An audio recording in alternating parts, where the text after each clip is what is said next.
This original WSRE presentation is made possible by viewers like you. Thank you. She impressed critics and wowed fans as Mary Poppins on Broadway. Ashley Brown on this edition of Conversations.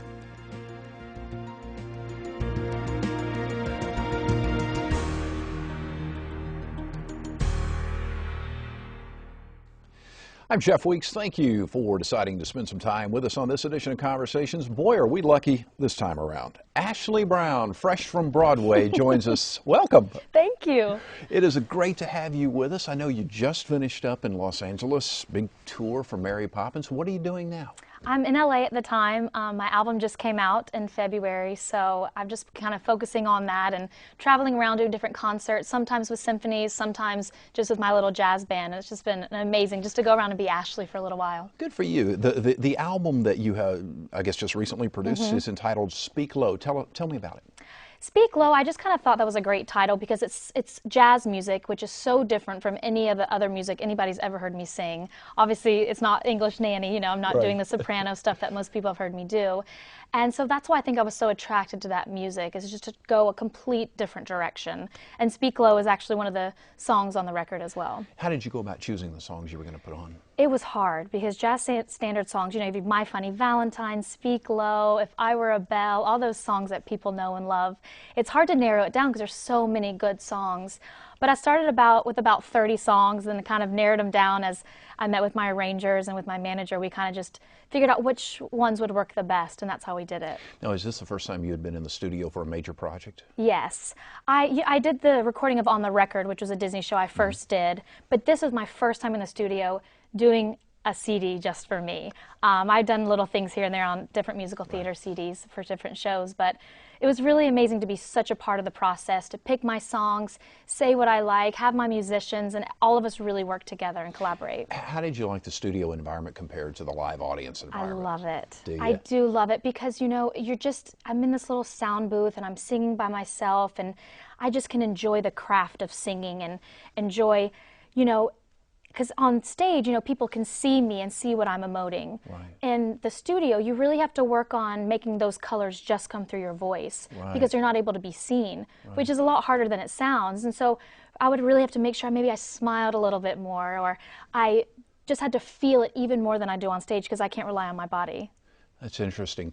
Any albums in the future after this one? I hope so. I hope so. Hopefully Sony and Ghostlight stick with me because it would be a dream to come true, to do like a Broadway album, do a classical album, do more jazz, I'm just open. I just love recording. It's something I want to continue to do.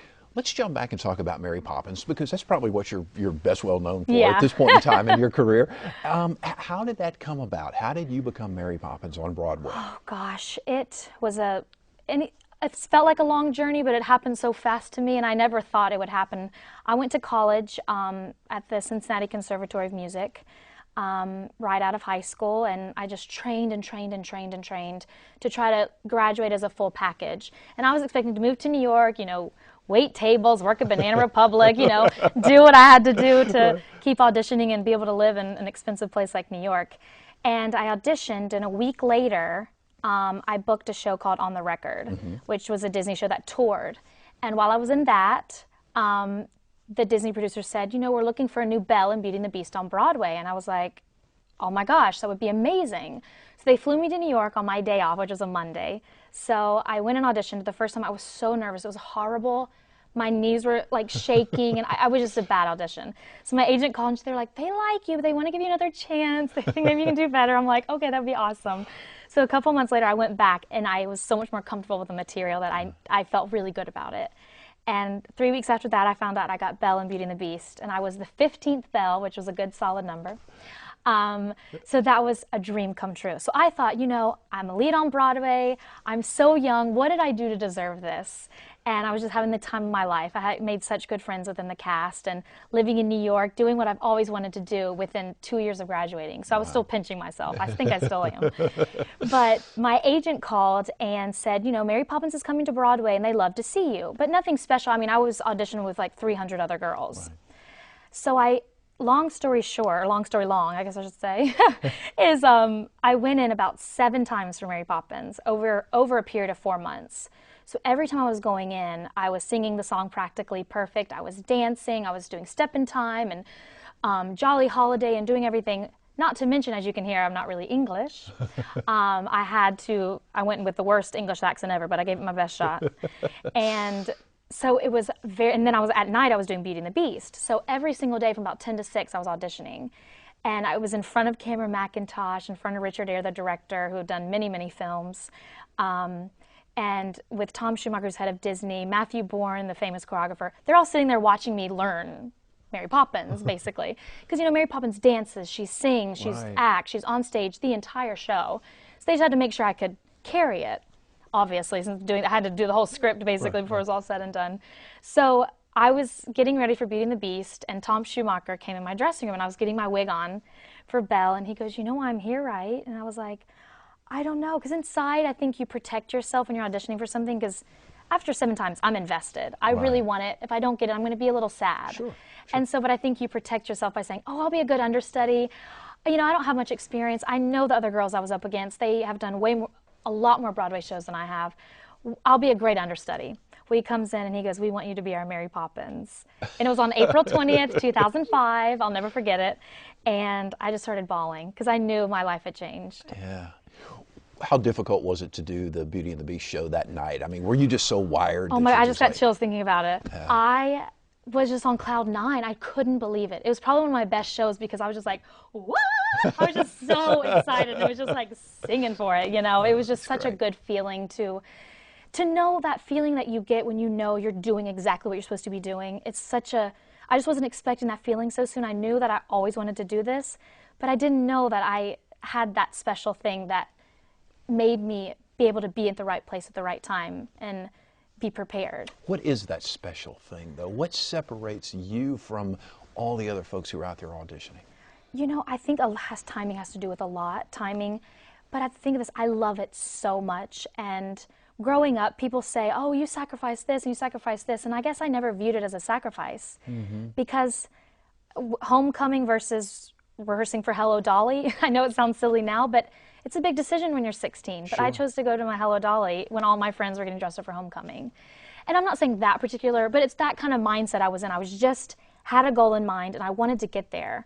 And I still continue to get better. Like this morning, I had a 2-hour lesson with my voice teacher that I've been working with since I was 14 in Pensacola, where I grew up. And it's just that mentality that I still have, that I still want to get better. Just because I've made it on Broadway and done 2 big roles, it doesn't mean that I can't get better. And so I think that's my mindset, is I'm in it to win it. I read somewhere that you, I guess you were quoted as saying you love to practice, you love to rehearse. Mm-hmm.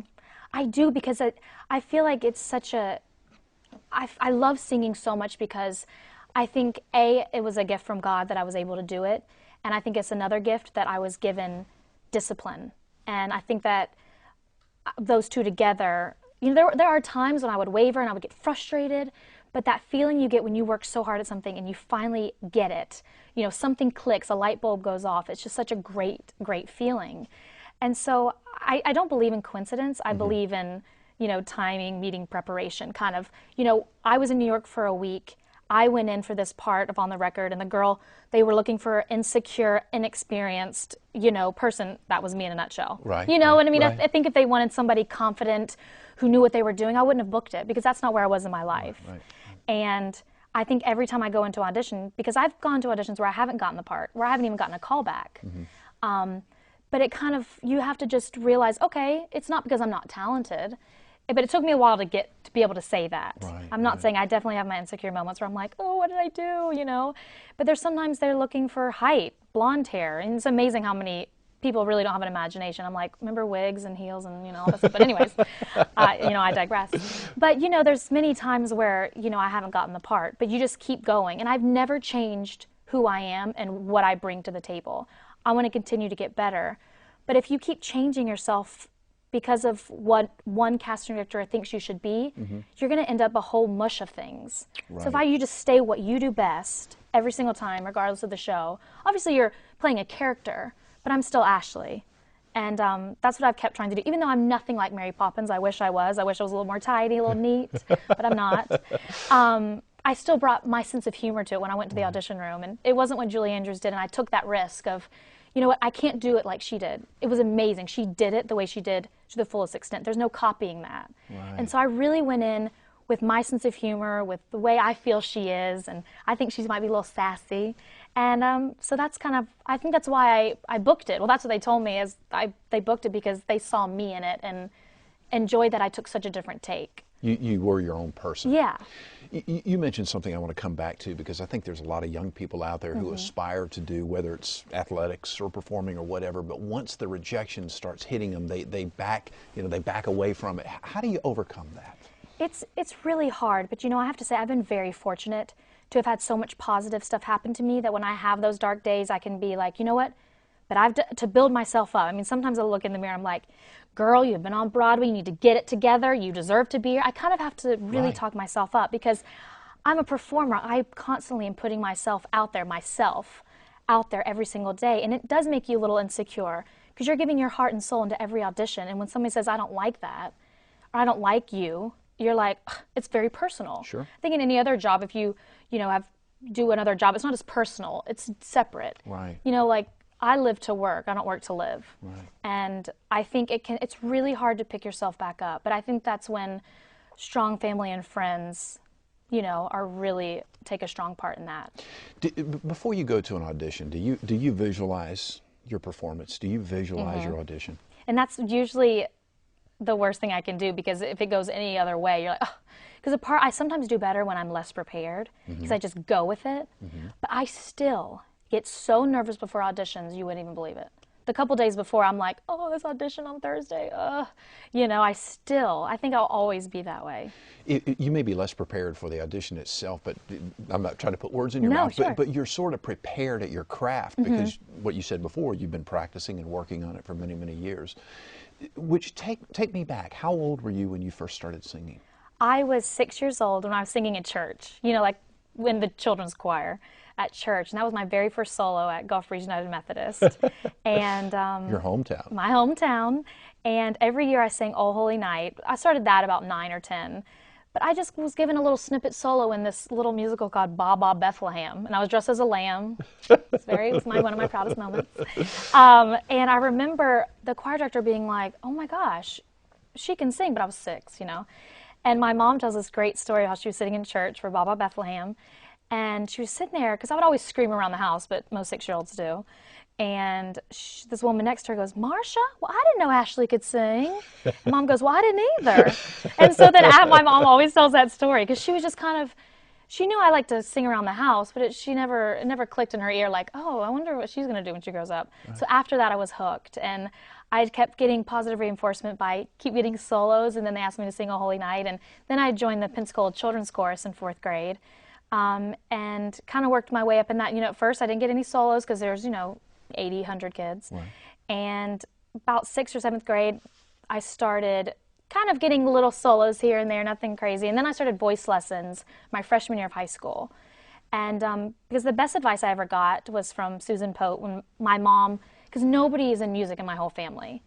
And so my mom's like, I wish you would have come with an instruction booklet, because I'm the youngest of 4, and she's like, all the other ones have, cheered and done gymnastics, and here I am, a singer. And Mom's like, what do I do with her? And she said, let her just sing as a young child, and let her go through all the changes that, women go through, and then start voice lessons so she gets as much natural talent as possible. And so that's kind of, I felt it good, because I still feel like I have a very natural, even though I'm trained, I still have a very natural quality to my voice. Would you say that it's important for parents just to not necessarily push the kids, but just if they want to do it, let them do it? I feel so strongly about that. I thank my parents for that every single day, because they never pushed me to do it. And I never was allowed to quit anything. Because there were many things Ashley did. Ashley was never very good at sports, but I wanted to be in the volleyball team because the outfits and had a matching ball. But I realized that's all I liked about it. But I wasn't allowed to quit because, I signed up. I didn't have to go back the next season, but I didn't quit. And that's the same with everything I've ever done. I tried everything, but I was never allowed to quit. And I think if I ever came home to her and I was like, Mom, I don't take voice lessons anymore, I'm sure she would question it. Okay, all right, but let's finish out this year. And I never did that because I always knew it was my decision that I wanted to do it. There were days where